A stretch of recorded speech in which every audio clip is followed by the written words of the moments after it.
Thank you, sir, for giving me the opportunity to come to Camp Victoria. And let me first begin with the question: what do you think about the forthcoming elections that is being planned by the junta?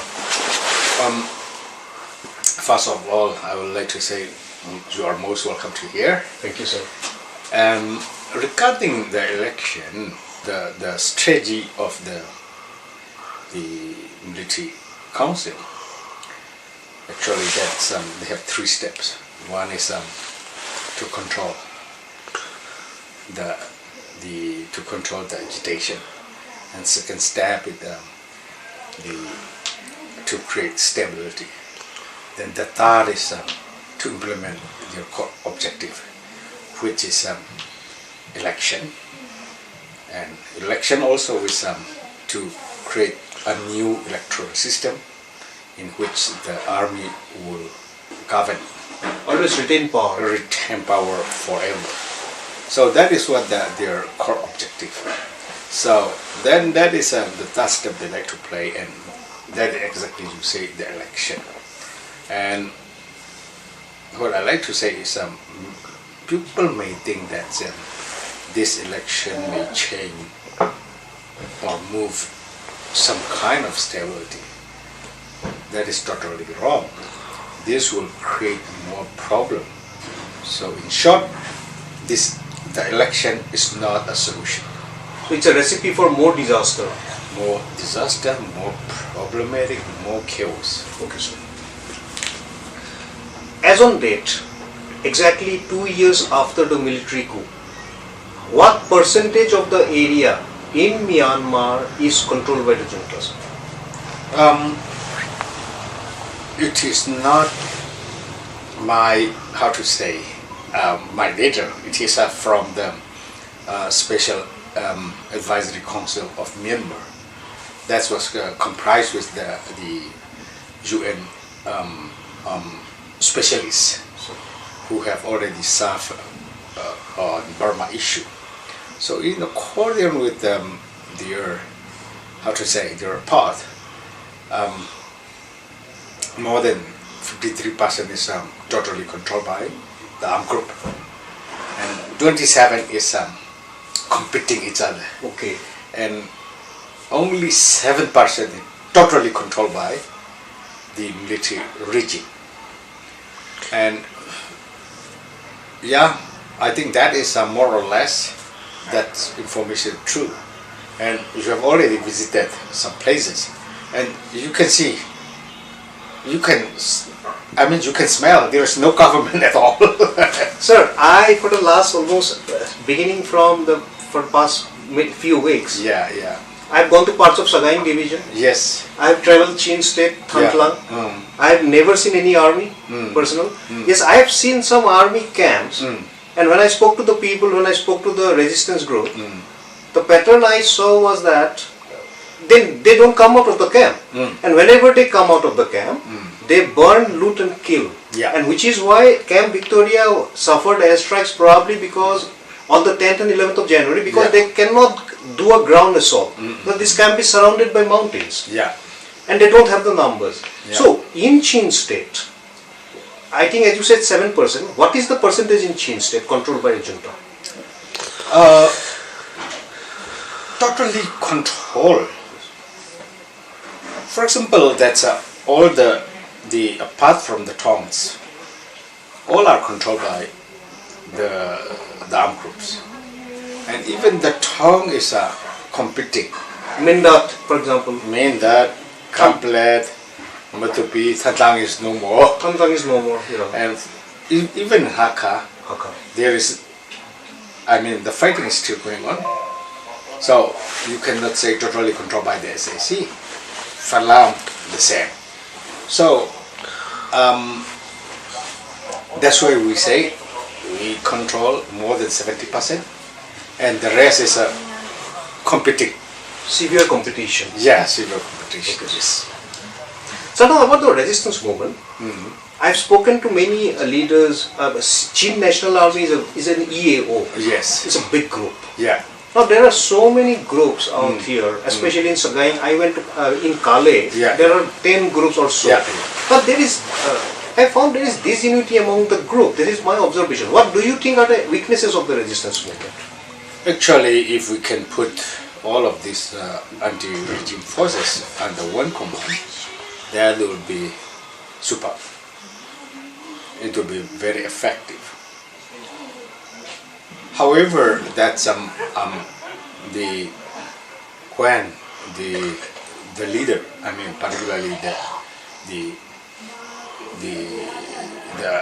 how to say, when a call come like to take arms as to defend themselves, self-defense.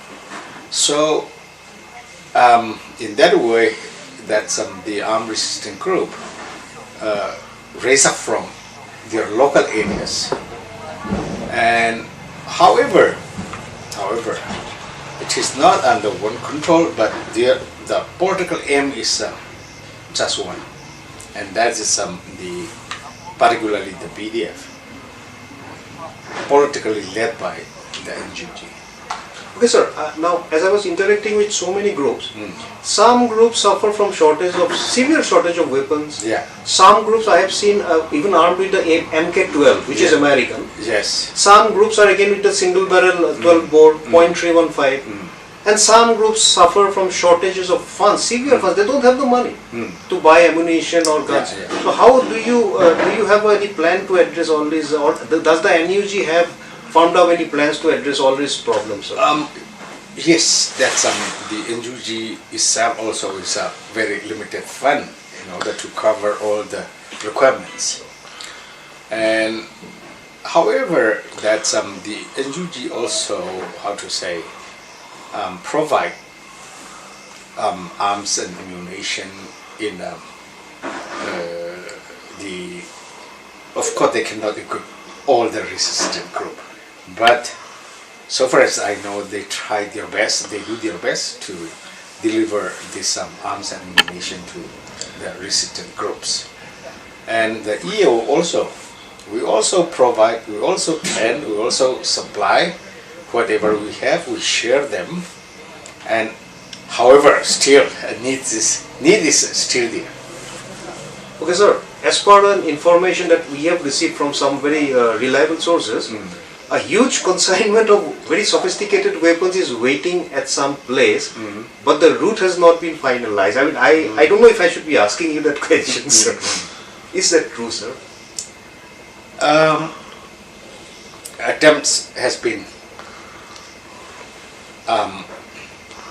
made by the, how to say, the NUG as well as some EAOs. So, and of course that the need is very huge.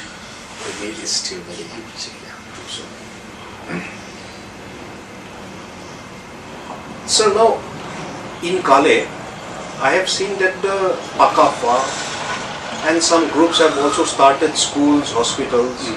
What about in Chin State, sir? I have seen CDF Thantlang yesterday. yeah.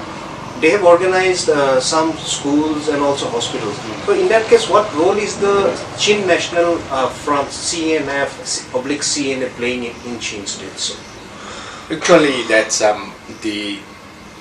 in order to run that kind of healthcare service as well as education, the first thing we need is to take the security protection, and that's the main rule of the CNF is to assure the civilian protection. Then the running hospital, actually it is not run by CDF. Actually it is run by the concerned Local people? The concerned local people, but cooperate with like CNF, CDF.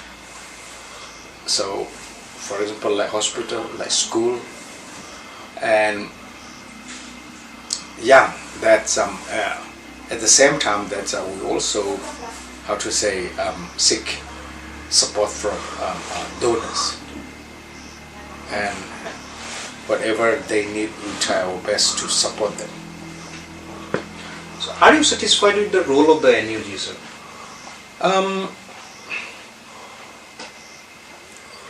They are just a human being. They are not extraordinary person. So we should not expect too much from them. And so far as I see is not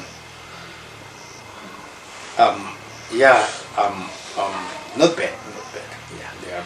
But so when I interacted with small groups, especially commanders of very small groups, all of them invariably they said no, the NUG is not rooted, they are out of touch with the ground reality. So don't you think that NUG, or is the NUG thinking of making itself more effective in the coming days, sir?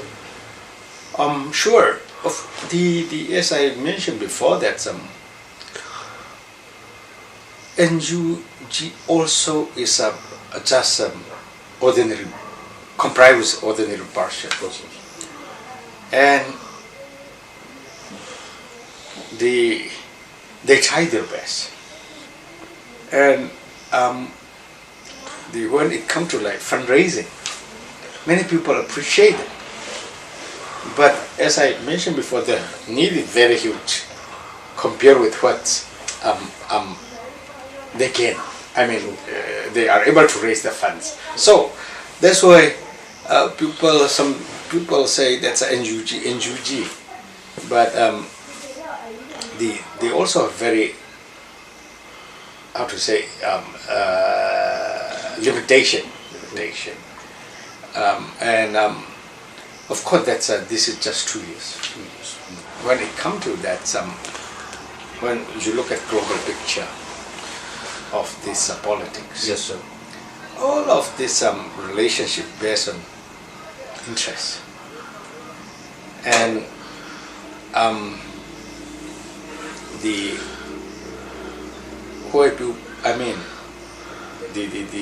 some countries react to Ukraine so immediately, and we are not in Myanmar, and the interest is very different between, the issue is very different between the Ukraine and the Burma.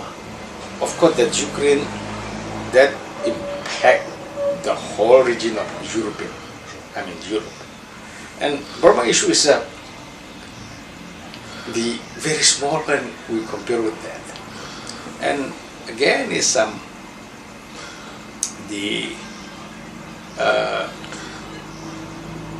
what kind of interest they have in Burma. For example, like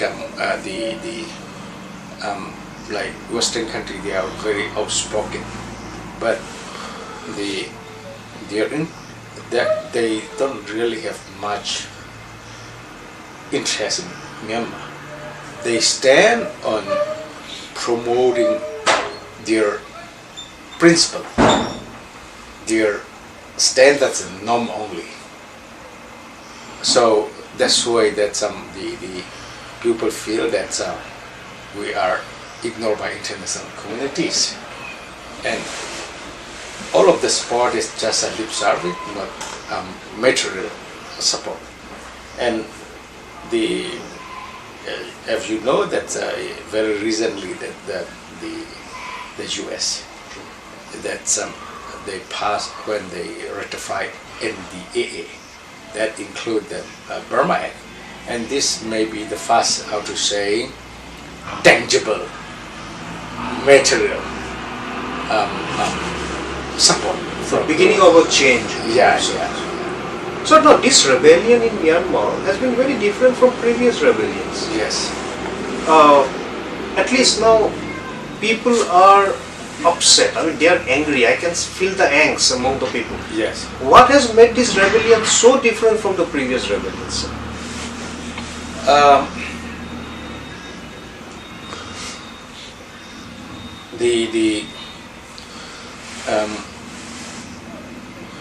One is that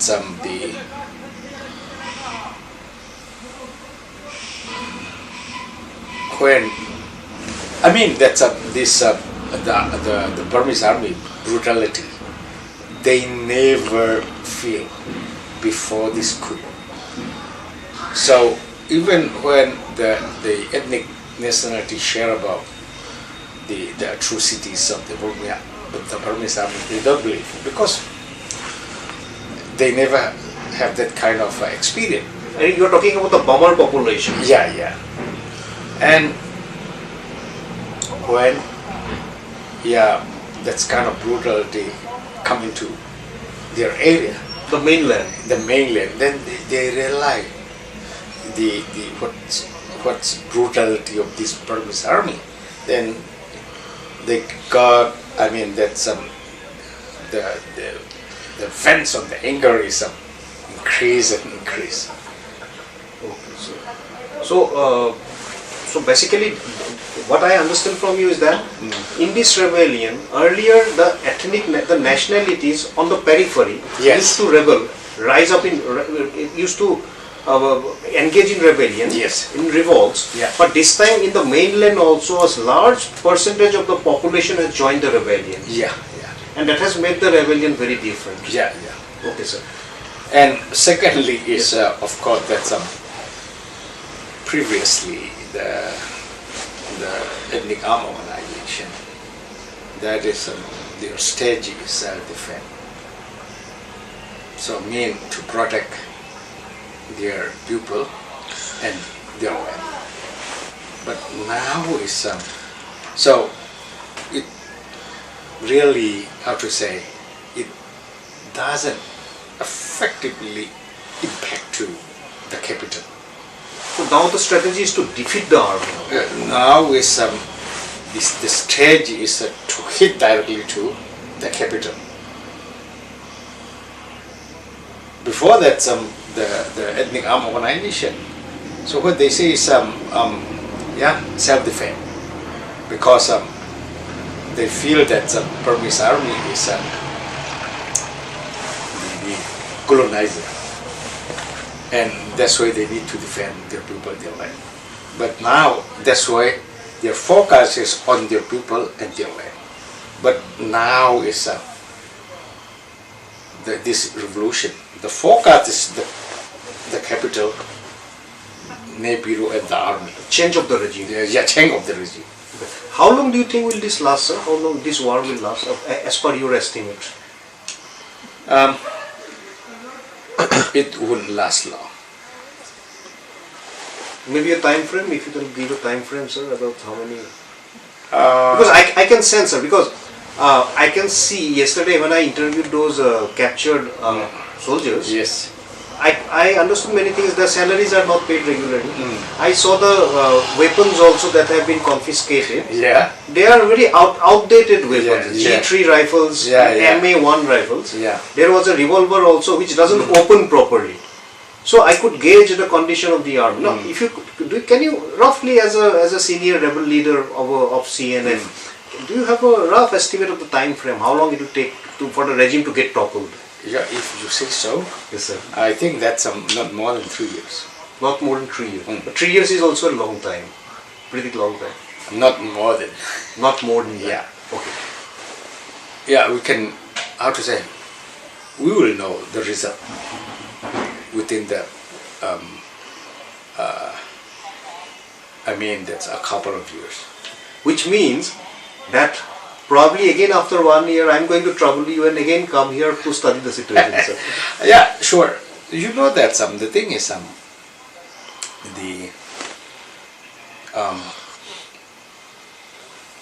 for example, like look, when the Minong called for peace talk, so he only recognized the ethnic armed organization and invite them. But still, he doesn't like to invite NUG and PDF. But I know whether they will accept or not. But the Minong does not extend invitation letter to them. But within, I mean, in a few times that I am sure he will extend the invitation to all the groups. Okay. And that may be, how to say, the starting point of the regime change. My last question to you, sir. As you said, after 3 years, let us assume a situation when the regime is toppled, democracy is restored. What kind of a setup would the ethnic nationalities, what kind of a setup would you be expecting, sir, in the future? Actually, that's when the NUCC, I mean the CRPH, that's they formed this NUCC, National Unity United Consultative Council, and they develop charter, and that charter have this part 1 and part 2, and part 1 is as you mentioned, that's all the foundational principles are already agreed in that charter for the future union. So that, I mean, that is what we agree for future union. That's all, sir. Thank you so much. Thank you so much.